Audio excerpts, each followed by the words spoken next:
রাজা মহারাজ অর্থাৎ তখন রাখাল।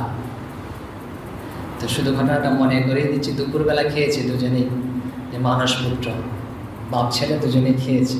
তো খেয়ে শ্রী রামকৃষ্ণ একটু বিশ্রাম করছিলেন। তো বিশ্রাম করছেন আর বলছেন রাখালকে একটু পায়ে হাত বুলিয়ে দেয় না।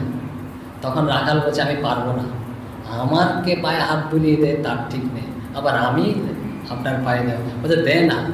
তো এরকম শ্রী রামকৃষ্ণ খুব চাপাচাপি করাতে তো রাখাল দেখছে ছাড়বেই না। আর শ্রী রামকৃষ্ণ বলছেন সাধু সেবার কিন্তু ফল রয়েছে, ফল আছে। তো এরকম হাত বুলোতে শুরু করেছে।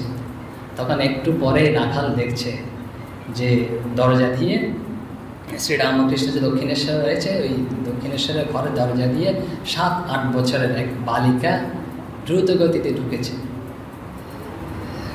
কালো, খুব দেখতে খুব সুন্দর, পায়ে আলতা, ঢুকেছে। ঢুকে শ্রী রামকৃষ্ণ যে বিছানায় শুয়ে আছে চারিদিকে প্রদক্ষিণ করলো, এরকম বালিকারা যেরকম করে আর কি, নাচতে নাচতে। আর সাথে সাথে একটু পরে শ্রী রামকৃষ্ণের মধ্যে মিলিয়ে গেল।